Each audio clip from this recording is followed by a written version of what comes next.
Hey, I'm Nicole. Welcome back to my channel, where today we're going to be talking about money.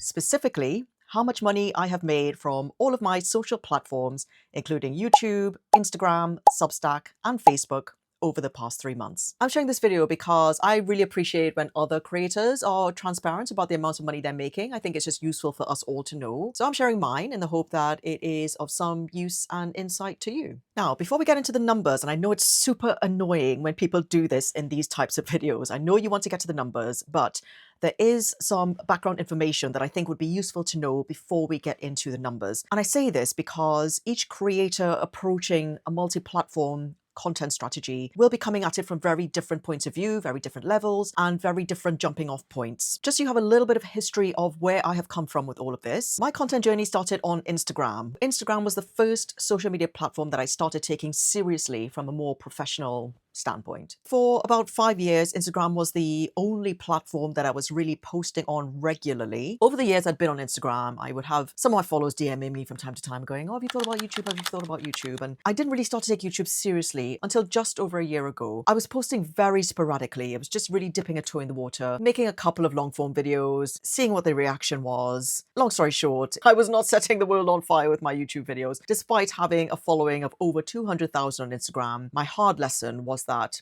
does not mean jack when you are moving on to other platforms. And I say all that so that you appreciate that I am not one of these creators that has come onto YouTube from nothing. I already had 6 years of experience creating content and 4 years of solid experience creating video content on Instagram. After about 3 months of posting long form videos consistently on YouTube, I got monetized. This was in February this year. Not long after that, I had completely blown up my entire content strategy by deciding to quit Instagram. It's a long story, but the long and short of it is that I was looking to move away from short form video platforms. I was just finding that the doom scrolling aspect of it was just very, very draining. And I think I just needed a change. I needed to shake something up. I was putting a lot of my energy and focus into Instagram, which was a platform that was not generating me a huge amount of income. I wanted to put my focus more into YouTube, which is a platform that was starting to generate me income. And my strategy at the time was to quit Instagram to focus full time on YouTube. The one consideration that I had was that I did have a paying subscriber base on Instagram at that point. And when I made the decision to leave Instagram, I felt like I needed somewhere else to rehome some of that exclusive content and bring some of those subscribers with me who wanted to stay with me outside of Instagram. And that's when I decided to start a Substack. I chose Substack because whereas on Instagram, I felt like it was a bit of an asking people to pay for content which previously they were used to getting for free. I knew that on Substack, people are used to the fact that creators on the platform will have exclusive content that is behind a paywall. And once I discovered that Substack could host video as well, it just felt like a good place to settle and migrate any of the paying subscribers from Instagram that wanted to move with me off the platform. So I started my Substack in March and it's been running ever since. And finally, let's talk about Facebook, which has been the dark horse in my whole content portfolio. Facebook has suddenly woken up for me. Facebook is a platform that I just considered a dead horse. I did not think Facebook was in the race. I had absolutely no plans to put any of my content on Facebook until an Instagram friend of mine I was having a little DM chat with a couple of months ago when I came back to Instagram. He told me that he had suddenly started earning money on Facebook purely from cross-posting automatically. He started looking at the money he was making on Facebook and it was not insignificant. So I thought, wow, okay, maybe I need to get on this Facebook train. In the recesses of my mind, I did also remember getting a notification in my Instagram saying that I was eligible to start earning on Facebook. I think I did follow the whole process of it at the time, but I just forgot about it. I just didn't really think about it. Then something very unexpected and interesting happened. I got invited to join a fast-track program run by Meta for creators posting content on Facebook. I won't go into that here. If you want to read about that, you can go to my Substack. I wrote a whole article about it, but that has massively changed the game for me on Facebook. Just so you have an overview of what my following is like on all these different platforms. On YouTube, my subscriber base currently is just under 5,900. On Substack, I have 299 subscribers, of which 76 are paying subscribers and the rest are free subscribers. On Instagram, I currently have 212,000 followers, and on Facebook, I currently have 5.2 thousand followers. So let's first talk about my earnings on YouTube for the past 3 months that I've been monetized. I got monetized on the 7th of February. I'm going to break down my earnings on YouTube per month from February to May this year. In February, my channel made £32.27p. In March, it made £86.26p. In April, it made £65.52p. And in May, it made £93.73p. While most of those earnings have come from views on my long form videos, interestingly, I have got a few shorts that have also started earning over £10 each. Let me just say, most of my shorts only earn pence.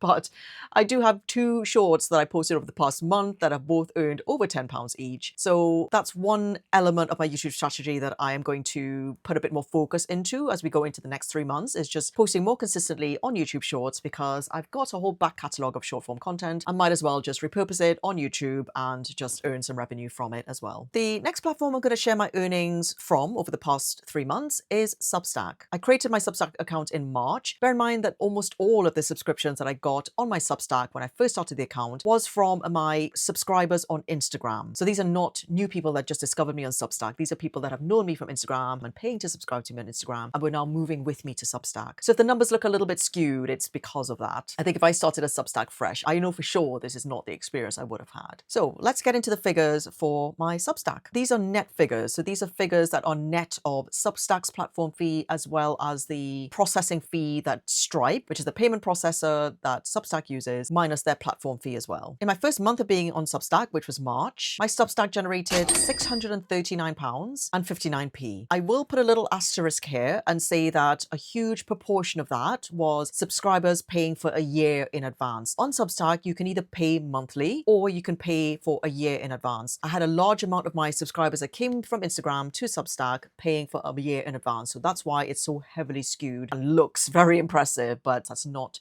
the amount I'm going to get every month, unfortunately. And you will appreciate this when you hear the April figure, which was £29.49p. In May, my Substack generated £70.31p. And I think the difference between April and May was because in March, when I opened my Substack, I offered a preferential discount to all of the Instagram subscribers that were coming with me to Substack. And I also ran an early bird promotion for the first month of my Substack. After that first month's promotional period, my subscription price then went up to the standard level, which is still the lowest that any creators can offer on Substack, which is £3.50 a month. So any new subscriptions that I get now on Substack will be paying the higher price than my early subscribers did. Now let's talk about my earnings through Instagram. Before I announced my departure from Instagram in March, I had a paying subscriber base that was generating me anywhere between £200 and £250 a month. When I left Instagram in March, I disbanded all of my subscriptions. And so for the whole period of March, I didn't earn any money on Instagram. I then came back to Instagram in April, so like a month later. It was not a very long departure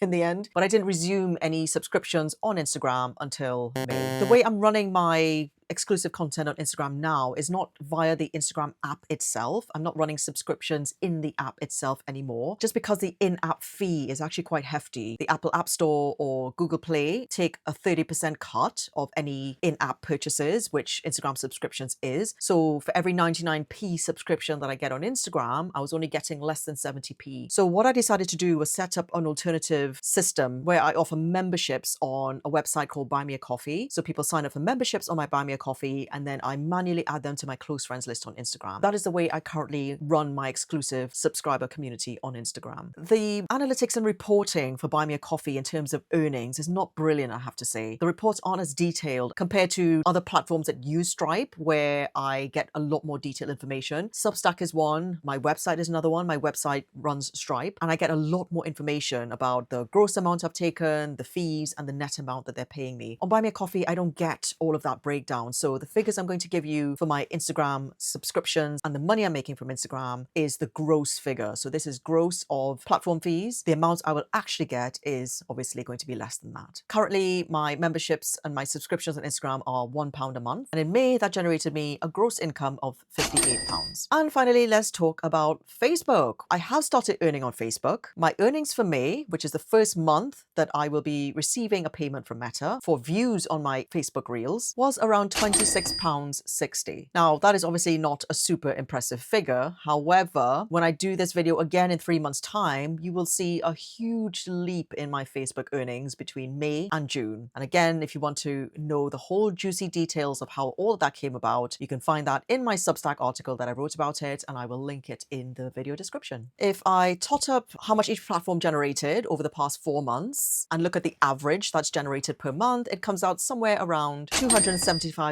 per month. Now, that is obviously not a reliable figure going forward. As we know, with the content game, platforms generate different amounts every month, different times. It just depends on what content is hitting where. And there's always going to be anomalies and outliers that crop up along the way. It's just the nature of the beast. At the moment, my sense is that for the rest of the year, I will put most of my focus in terms of platform revenue generation into YouTube. Still carrying on doing my long form videos, although the views on my long forms tend to be hit or miss. I will, however, be putting a lot more focus into YouTube Shorts, because I think even though I'm not going to be able to rely on Shorts exclusively, most shorts generate only pence really, but there will be 1 or 2 per month that might do significantly better than the others. And the more of those I have, I think the more it'll improve my earnings on YouTube. And then the second platform I'm going to be focusing a lot more this year, surprisingly, is Facebook. I don't know how many creators Meta is doing this for, but I seem to be offered many extra bonuses on Facebook at the moment for posting daily reels. So I'm going to carry on with that and just see where things go on Facebook. At least on Facebook, I can get monetized for views, whereas on Instagram, I don't. On Instagram, it's largely subscriptions that I generate income from. And that is a pretty slow burn. I mean, it's okay. I still do love Instagram and I still do love posting on it, but it's not the platform where I have found it most conducive to monetize, particularly organically for views. And